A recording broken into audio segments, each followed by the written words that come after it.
আসসালামু আলাইকুম ওয়া রহমাতুল্লাহি ওয়া বারাকাতুহু। প্রিয় ভাই ও বোনেরা, কেমন আছেন আপনারা? আল্লাহর রহমতে আশা করি সবাই ভালো আছেন। আজ আমি আপনাদের এমন একটি কথা শোনাতে চাই, যে কথাটি হয়তো আপনার জীবনের সাথে মিল খুঁজে পাবে।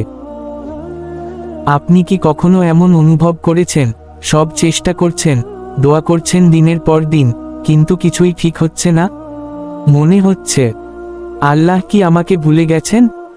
আমার দোয়ার কি কোনো মূল্য নেই? প্রিয় ভাই ও বোন, এই কথাটা মন দিয়ে শুনুন। যে ব্যক্তি আল্লাহকে ভালোবাসে, আল্লাহ তাআলা তাকেও ভালোবাসেন। আর যাকে আল্লাহ ভালোবাসেন, তাকে তিনি পরীক্ষা করেন। পরীক্ষা মানে শাস্তি নয়, পরীক্ষা মানে আপনাকে আরো শক্ত বানানো, আপনাকে আরো কাছে টেনে নেওয়া। হয়তো আজ আপনার জীবনে কষ্ট, হয়তো চোখের পানি কেউ দেখছে না, কিন্তু মনে রাখবেন, আল্লাহ দেখছেন। আল্লাহ কখনো দেরি করেন না।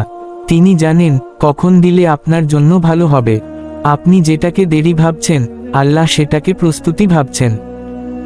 হয়তো আপনি আজ ভেঙে পড়েছেন, হয়তো মনে হচ্ছে আর পারছি না, কিন্তু ঠিক এই মুহূর্তেই আল্লাহ আপনাকে সবচেয়ে বেশি কাছে ডাকছেন।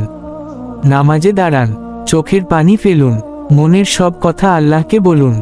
কারণ যে কান্না মানুষ শোনে না, সেই কান্না আল্লাহ সবচেয়ে আগে শোনেন। আজ আপনি কাঁদছেন, ইনশাআল্লাহ কাল হাসবেন। আজ আপনি ধৈর্য ধরছেন, ইনশাআল্লাহ আল্লাহ আপনাকে এমন কিছু দেবেন, যেটা আপনি কল্পনাও করেননি।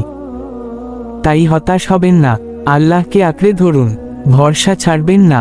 কারণ যাকে আল্লাহ ভালোবাসেন, তার জীবন কখনো অর্থহীন হয় না। আল্লাহ আমাদের সবাইকে ধৈর্যশীল বান্দা বানান। আমাদের কষ্টগুলোকে নেকিতে রূপান্তর করুন। আমিন।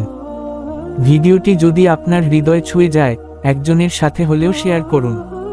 আর এমন আরও ভিডিও পেতে চ্যানেলটি সাবস্ক্রাইব করুন। আসসালামু আলাইকুম।